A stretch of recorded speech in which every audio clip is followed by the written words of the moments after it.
Okay, papanood natin ngayon guys. Ito pong yung Sugar Rush guys, no. So, ito yung naabutan ko guys, no. Nanonood ako ng concert ng Bini, no. Itong Sugar Rush na and then yung Step Back na. Okay.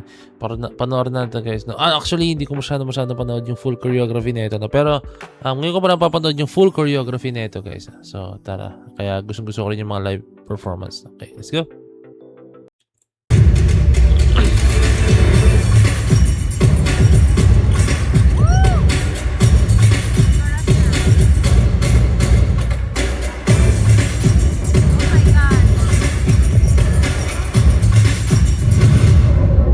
Disclaimer guys, sa mga nagsasabi na or yung mga I think yung tingin nila na hindi ganun ka-powerful yung sayaw, no. Pero guys, believe me, pag in person sa actual niyo napanood, no, promise ibang level yung lakas. No, iba lang kasi pag sa video guys, hindi mo makikita yung mga pitik, hindi mo makikita yung sharpness ng movements, hindi mo makikita yung small details guys, no, kasi may mga change of angles nga, no. Pero in person, napanood mo sila, talagang pabilib ka po talaga, no.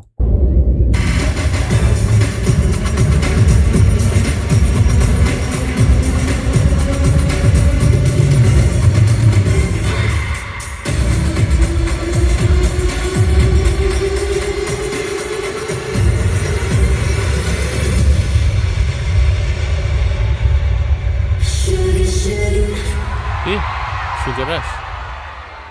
Oh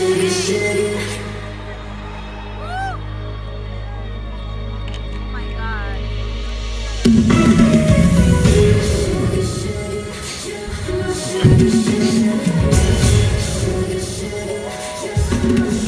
Bago sumunod, no, sabi sa akin ng girlfriend ko, no, sa day 2 daw, no, si Sheena, na yung in-ear niya, no, all throughout daw ng video, no, correct me if I'm wrong, all throughout daw ng live nila, no, talaga nagloloko daw yung in-ear niya, kaya props kay Sheena, no. And then meron pa rin iba, pero kay Sheena daw talaga pinaka mas matindi yung nangyari, no, all throughout, no, talaga nagloko, no. Props kay Sheena kasi na pull off niya na maayos, no, despite na may mga ganong klaseng technical difficulties, no.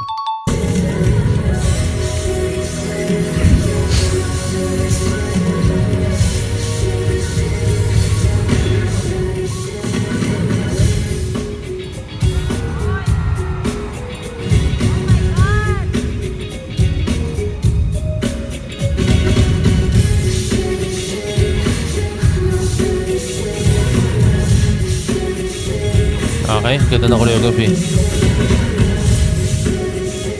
So yung choreography nila ng Sugar Rush, more on bouncy siya and mag-groove. Sobrang marami akong groove na nakikita.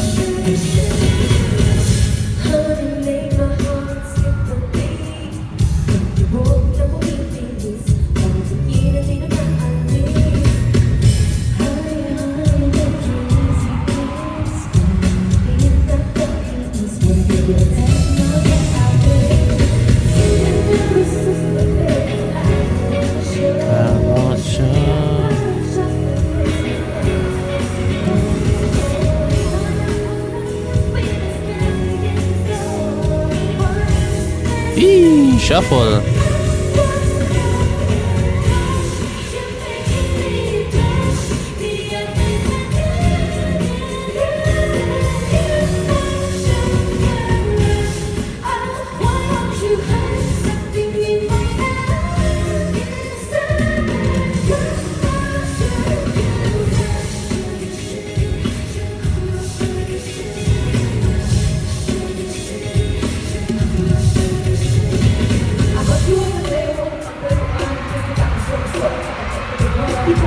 Mikaya. I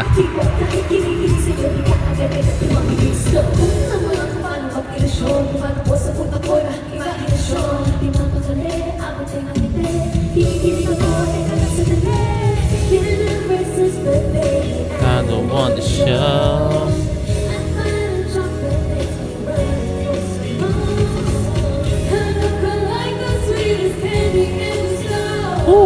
Ang unique talaga ng boss ni Mika.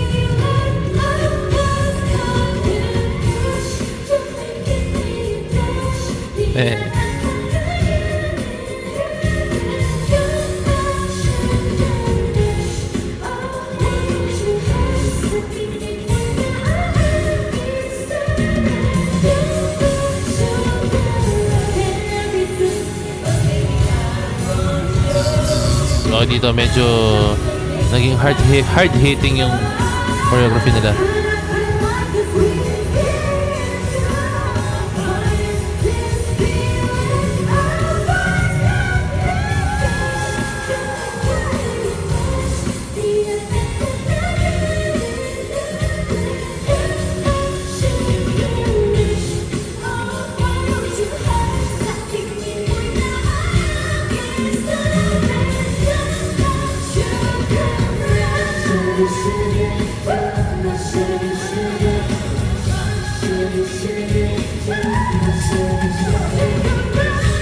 Ang hirap ng ginagawa nila, bumibirit sila at the same time may choreography. Oh, yun po, may jump oh. Guys, mahirap yan. Bumibirit kayo at the same time may choreography kayong patalon-talon tapos yung iba-ibang pacing. Ang hirap yan. Lalo pag tumatalon kayo guys, nakaka-out of tune yan pag kumakata. Pero na-pull off nila ang galing.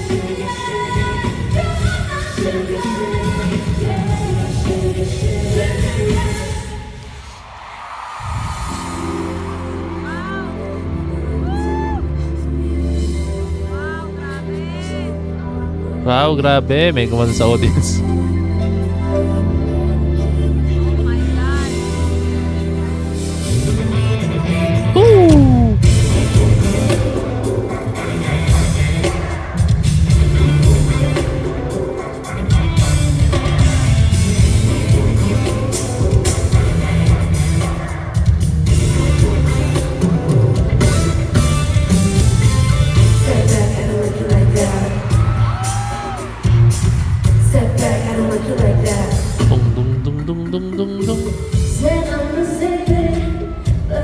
Shoutout pala sa, correct me if I'm wrong, June 27, no, lalabas yung music video na ito. No?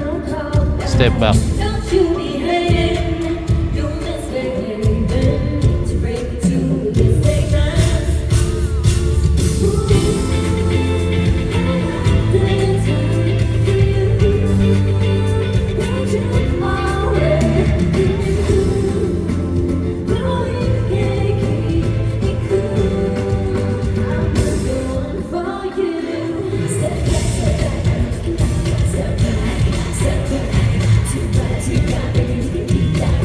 Wait lang guys ha. Alam ko baka magkamali kasi ako eh.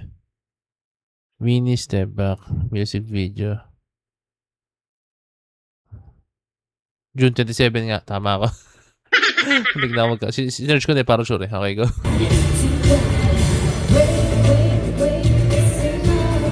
Ito tong Step Back guys oh. Parang medyo palaban yung taling na rito. Ang fierce ng bitawan ng steps at the same time yung character nila.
Do ulit.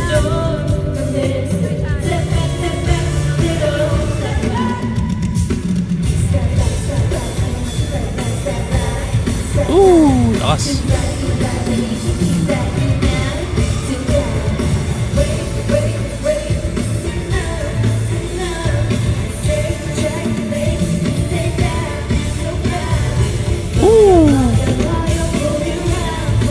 Damn. Ang all out talaga mo ni Sheena.